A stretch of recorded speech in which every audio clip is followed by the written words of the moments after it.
Hello dear student. तो हम लोग कंटिन्यू कर रहे हैं लास्ट सेशन में जो हम लोग पढ़ रहे थे। तो हमने क्या देखा था लास्ट सेशन के अंदर, जैसे कि सपोज करो ये आर्गन प्लेन है और ये एक लाइन है, ये पी पॉइंट है जिसको हम लोग जेड कॉम्प्लेक्स नंबर से रिप्रेजेंट कर रहे हैं एक्स प्लस आयोडा वाई। तो अगर ये ओरिजिन है तो जो ओ पी वैक्टर होगा, ओ पी वैक्टर को हम लोग यहाँ पे इधर क्या लिख सकते हैं, ओ पी वैक्टर को जेड ओनली जेड। अगर ओ पी वैक्टर का मैग्नीट्यूड की अगर कोई बात करें तो उसको हम लोग क्या लिख सकते हैं, मॉड जेड। तो ओ पी वैक्टर किससे रिप्रेजेंट हो सकता है, जेड से, और ओ पी वैक्टर का मैग्नीट्यूड मतलब मॉड जेड जो कि ओरिजिन से डिस्टेंस होती है। इसी तरीके से हम लोगों ने नेक्स्ट सीक्वेंस के अंदर क्या देखा था, ये वही आर्गन प्लेन, दो पॉइंट है सपोज करो, एक पॉइंट है पी, एक पॉइंट है क्यू। ठीक है, सपोज करो जो पी पॉइंट है उसका पोजीशन वेक्टर है ए वेक्टर। क्या है, ए वेक्टर, मतलब यहाँ पे मैं ए वेक्टर लिख देता हूँ और इसको मैं Z1 से भी रिप्रेजेंट कर देता हूँ।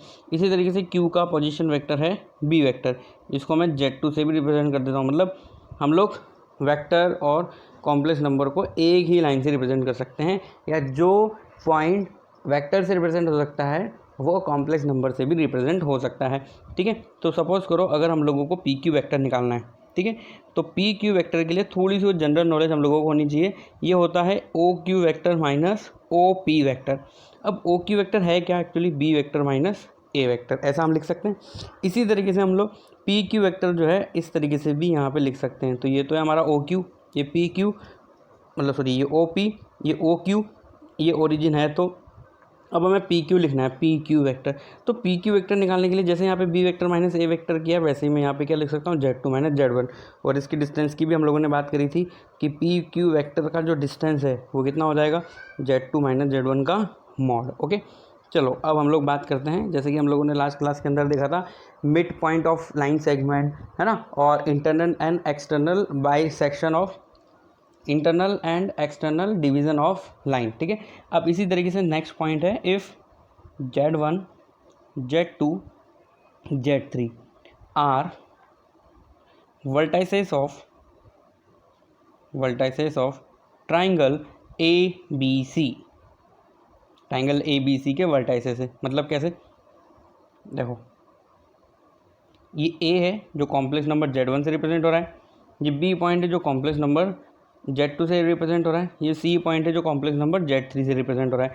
अगर सेंट्रोइड G Z से रिप्रेजेंट हो रहा है तो Z निकालने का फॉर्मूला, Z मतलब क्या, सेंट्रोइड, तो सेंट्रोइड निकालने का फॉर्मूला वही रहेगा जैसे हम लोगों ने 2D के अंदर पढ़ा था, x1 plus x2 plus x3 upon 3, y1 plus y2 plus y3 upon 3। तो यहाँ पे एक ही रहेगा ये formula, Z1 plus Z2 plus Z3 upon 3। अब देखो Z1 plus Z2 plus Z3, Z1 x1 y1 मान लो, Z2 x2 y2 मान लो, Z3 x3 y3 मान लो, तो ऑटोमेटिकली यहाँ पे रियल पार्ट क्या आएगा, x1 plus x2 plus x3 upon 3, और इमेजनरी पार्ट क्या आएगा इसका, y1 plus y2 plus y3 upon 3, जो कि लेफ्ट हैंड साइड में x प्लस आयोडा y से अगर हम कंपेरिजन कराएंगे तो ऑटोमेटिकली हमें वही फॉर्मूला मिलेगा जो हम इससे पहले पढ़ते हुए आए हैं। इसी तरीके से हम लोग इन सेंटर भी देख सकते हैं। इन सेंटर कैसे, जैसे कि मान लो सपोज करो ये ट्राइंगल है, ये Z1 है, ये Z2 है और ये Z3 है। तो इन सेंटर निकालने का फॉर्मूला हम लोग यूज़ करेंगे बिल्कुल वही जो हम लोगों ने वहाँ पे पढ़ा था, AZ1 plus BZ2 plus CZ3 divide by A plus B plus C। अब A क्या है, B क्या है, C क्या है, तो A है Z1 के सामने वाली लाइन की डिस्टेंस, मतलब ये डिस्टेंस है A, और Z2 के सामने वाली डिस्टेंस B, और Z3 के सामने वाली डिस्टेंस C। तो A की कैलकुलेशन हम लोग कैसे निकालेंगे, A मतलब है क्या, Z2 और Z3 के बीच की डिस्टेंस, तो ये हम लोग निकाल सकते हैं Z2 माइनस Z3 का mod. Similarly B we can find Z1 minus Z3 का मॉड, एंड C की वैल्यू फाइंड कर सकते हैं हम लोग, और सॉरी B निकालना था ना मैं, B कौन है, Z1 और Z3। इसी तरीके से हम लोगों को C निकालना है, तो ये क्या होगा, Z1 और Z2 के बीच की डिस्टेंस हो जाएगी Z1 minus Z2 mod. Okay, तो जिस तरीके से हम लोगों ने अभी इन सेंटर और सेंट्रोइड का फॉर्मूला देखा है, तो वैसे हम लोग सर्क्यूम सेंटर भी निकाल सकते हैं, सर्क्यूम सेंटर। तो देखो एक बात और मैं यहाँ पे रिवीजन करवा देता हूँ तुम्हें, अगर तुम भूल गए हो तो, और याद है तो बहुत अच्छी बात है। मैं ये बताने वाला हूँ कि सेंट्रोइड क्या होता है, इन सेंटर क्या होता है, सर्क्यूम सेंटर क्या होता है। तो इन सबसे पहले हम लोग बात करते हैं सेंट्रोइड की। तो सेंट्रोइड इंटरसेक्शन पॉइंट होता है मीडियंस का, ओके। और इन सेंटर जो है वो होता है angle bisector, internal angle bisector का इंटरसेक्शन पॉइंट। 3 एंगल है, 3 एंगल बाइसेक्टर लाइन होगी, तीनों एंगल बाइसेक्टर लाइन कॉनकरेंट होती है। कॉनकरेंट होने का मतलब एक ही पॉइंट से इंटरसेक्ट होती है, और वो पॉइंट क्या होता है? इन सेंटर। सर्क्यूम सेंटर क्या होता है? सर्क्यूम सेंटर वो पॉइंट होता है अगर हम तीनों साइड, ट्राइंगल की तीनों साइड का परपेंडिकुलर बाइसेक्टर बनाएं, तो वो परपेंडिकुलर बाइसेक्टर जिस पॉइंट पर इंटरसेक्ट होता है उसी को हम लोग बोलते हैं सर्क्यूम सेंटर। सर्क्यूम सेंटर की एक स्पेशलिटी है कि सर्क्यूम सेंटर वाला पॉइंट जो है ट्राइंगल के तीनों वर्टाइसेस से सेम डिस्टेंस पर होता है। तो देखो, अगर हम डायग्राम बनाएं तो ये हमारा डायग्राम ट्राइंगल, अगर मान लो मैं इसको बोल देता हूँ ABC ट्राइंगल है। A रिप्रेजेंट हो रहा है Z1 से, B रिप्रेजेंट हो रहा है Z2 से, C रिप्रेजेंट हो रहा है Z3 से।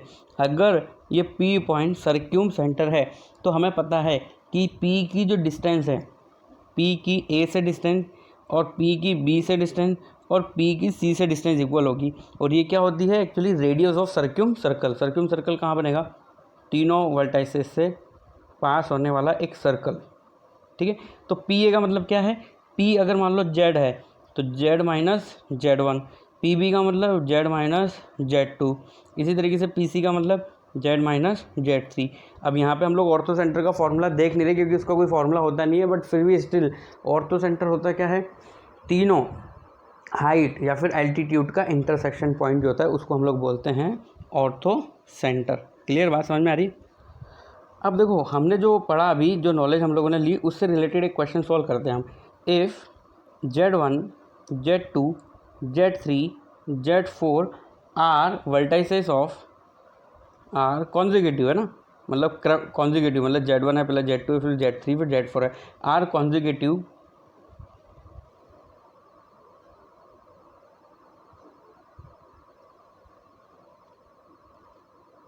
आर vertices of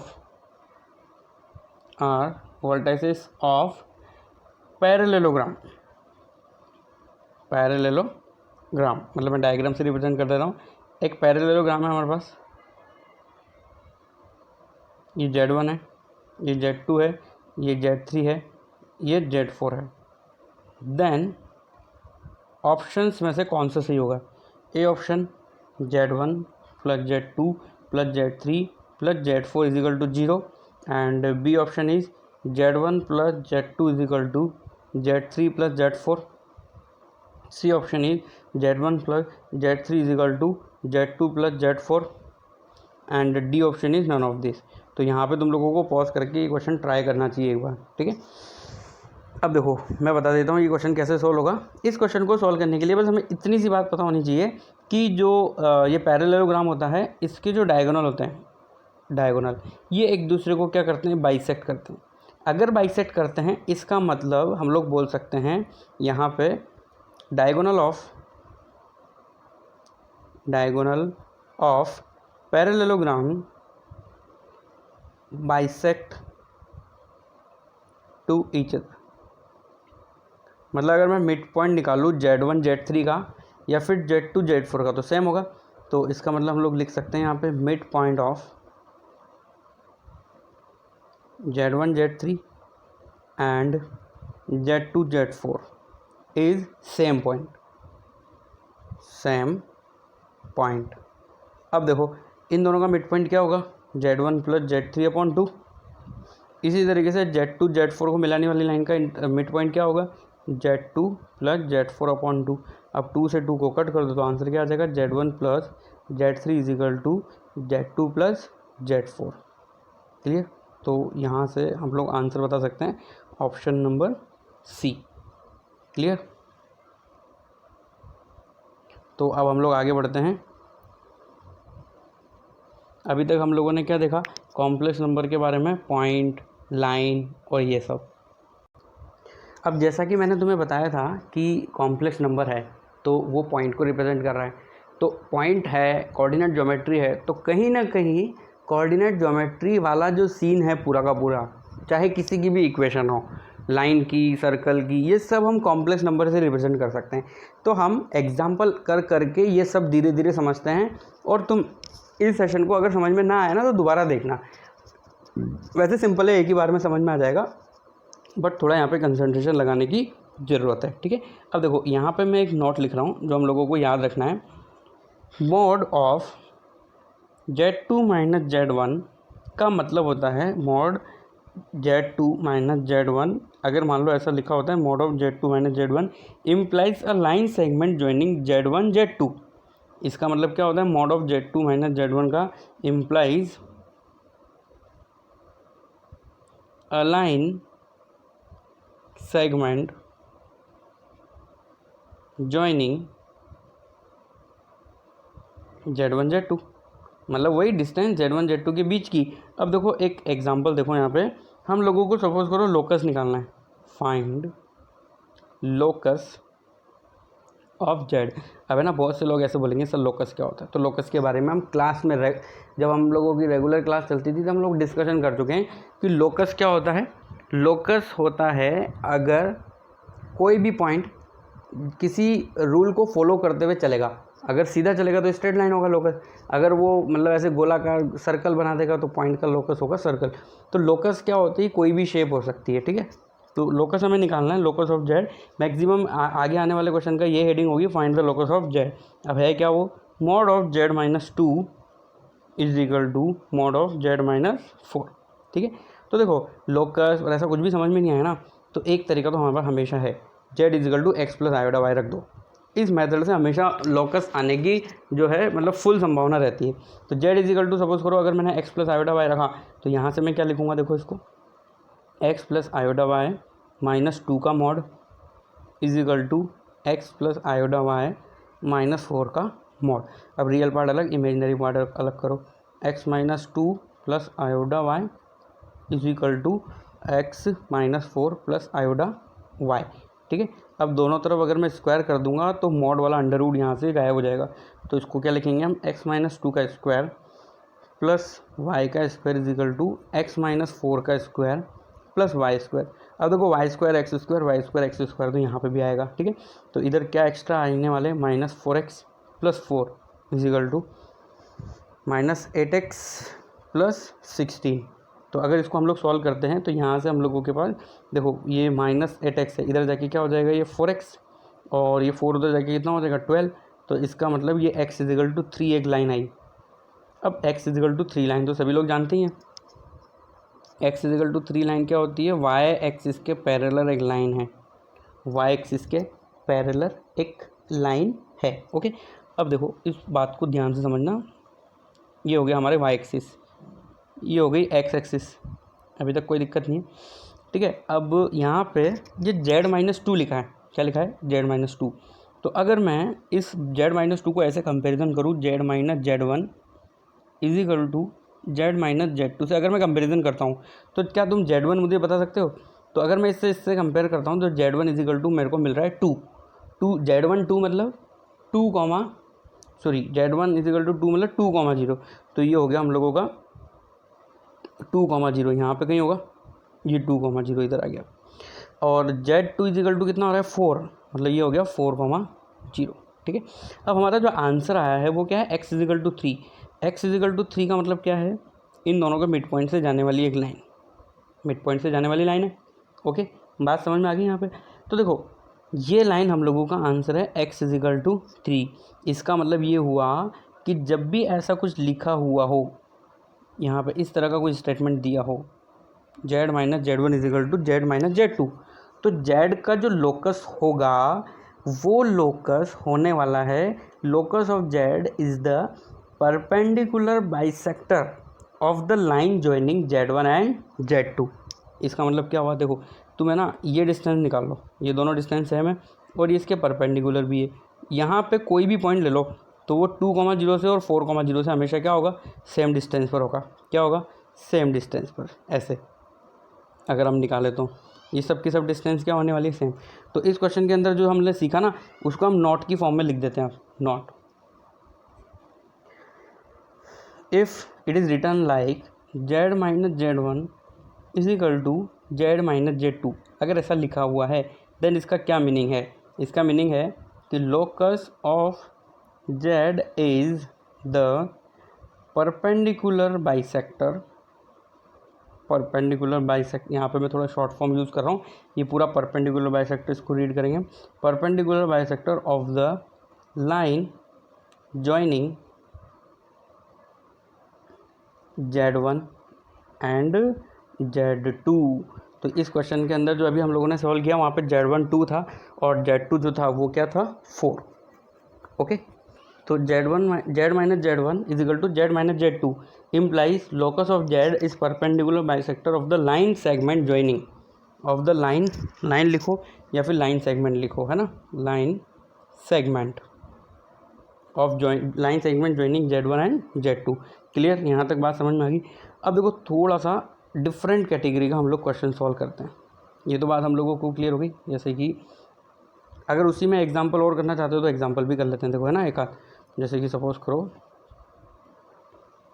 ऐसा लिखा है Z minus 2 plus 3 iota is equal to Z plus 5 minus 7 iota. तो सबसे पहले इसको इस फॉर्म में लाओ। इस फॉर्म में लाने के लिए हम इसको क्या लिख सकते हैं, Z1 माइनस कॉमन लेके 2 माइनस 3 आयोडा, और यहाँ से भी हम लोग कॉमन ले सकते हैं Z माइनस कॉमन लेके यहाँ पे हम लोग क्या लिखेंगे -5 प्लस 7 आयोडा। ठीक है, तो अगर मैं इसको इससे कंपेयर करूँ तो Z1 यहाँ पे क्या आ रहा है 2 माइनस 3 आयोडा और Z2 यहाँ पे क्या आ रहा है -5 प्लस 7 आयोडा। तो इसका मतलब यहाँ पे लोकस ऑफ Z क्या है, perpendicular bisector of line segment joining Z1 and Z2। अब तुम यहाँ पे Z रख के इसकी वैल्यू निकाल के ये प्रूव कर सकते हो जो मैंने यहाँ पे लिखा है। ठीक है, चलो आगे बढ़ते हैं। अब हम लोग नेक्स्ट क्वेश्चन सॉल्व करते हैं। अब हम लोगों को रीज़न निकालना है। सपोज करो find the reason of Z minus iota mod के अंदर ग्रेटर देन Z प्लस 3। मान लो इस तरह का हम लोगों को कुछ क्वेश्चन सॉल्व करना है। ठीक है, अब देखो यहाँ पे अगर इक्वल होता तो हम लोगों को पता होता कि भाई इक्वल होने पे ये क्या होता, आयोडा और -3 नंबर को मिलाने वाली लाइन सेगमेंट का परपेंडिकुलर बाइसेक्टर होता, बट ऐसा तो है नहीं। तो अगर मैं इसको Z1 मानता हूँ तो यहाँ पे अगर मान लो मैं इसको आर्गेन प्लेन में रिप्रेजेंट करता हूँ तो एक मेरे पास आ रहा है यहाँ पे आयोडा। आयोडा का मतलब क्या होता है 0,1, तो यहाँ पे कहीं आयोडा होगा, इमेजिनरी एक्सिस यही है। और ये Z प्लस 3 लिखा है मतलब Z माइनस -3, तो ये पॉइंट है -3,0 है ना, -3,0। ठीक है, अब ये लाइन जो है इसको हम लोग ऐसे बना देते हैं, सॉरी ये लाइन हम लोगों ने बना दी। ठीक है, ये पॉइंट है I और ये पॉइंट है -3,0। अगर मैंने इसको इससे कंपेयर कराया तो Z माइनस Z1 और Z माइनस Z2 से, तो Z1 में यहाँ पे किसको मान रहा हूँ आयोडा को, और Z2 में किसको मान रहा हूँ यहाँ पे -3 को। ठीक है, तो आयोडा का मतलब क्या हो गया भाई 0,1 और -3 का मतलब क्या हो गया -3,0। तो पॉइंट तो समझ में आ गया। अगर यहाँ इक्वल होता तो हमारा आंसर क्या होता, ये वाली लाइन होती। अब क्योंकि ये लाइन नहीं है, क्योंकि यहाँ पे ग्रेटर देन है, ग्रेटर देन है का मतलब ये है कि जो भी कॉम्प्लेक्स नंबर है उसकी आयोडा वाला जो कॉम्प्लेक्स नंबर है जो कि Z1 मैंने माना है उससे डिस्टेंस ज़्यादा है कंपैरिजन टू -3 वाले से। तो अगर डिस्टेंस ज़्यादा है तो सबसे पहले ये हम इक्वल वाला यहाँ पे लिख देते हैं। तो देखो ये एक तो ये वाला पोर्शन है मेरे पास और एक है इस लाइन के ऊपर वाला पोर्शन। तो ऊपर वाला पोर्शन के अंदर जो भी पॉइंट होगा वो आयोडा के पास है और यहाँ वाला जो पॉइंट है वो आयोडा से दूर है। तो Z माइनस आयोडा ग्रेटर देन है, तो Z की आयोडा से जो डिस्टेंस है वो ज़्यादा है -3 के कंपैरिजन में। तो इसलिए हम लोगों का आंसर कौन सा आएगा, ये वाला रीज़न पूरा का पूरा होगा। ये जो डॉटेड लाइन है ना, डॉटेड लाइन क्या है, Z का locus perpendicular bisector of Z1 and Z2, उसके नीचे वाला जो पोर्शन है वो रिप्रेजेंट कर रहा है दिए हुए इक्वेशन से। ठीक है, अब इसी तरीके से next question, find the locus of mod Z is equal to 1। अब पहले की तरह हम लोगों का सॉल्यूशन करने का तरीका वही कि सबसे पहले हम लोग x बराबर क्या रखेंगे, और सॉरी Z बराबर क्या रखेंगे, x प्लस आयोडा y। तो अगर हम लोग वो यहाँ पे रखते हैं तो ये क्या देगा हमें, x प्लस आयोडा y का मॉड मतलब मैग्नीट्यूड इज इक्वल टू 1। अब मैग्नीट्यूड निकाल लो या पहले इस इक्वेशन का स्क्वायर कर लो, तो x square plus y square is equal to क्या आएगा 1 का स्क्वायर। तो क्लियरली ये एक सर्कल है जिसका सेंटर की अगर मैं बात करूँ तो सेंटर जो है वो क्या है 0,0 है। और बात करें अगर हम लोग रेडियस की, तो रेडियस इसकी कितनी है 1।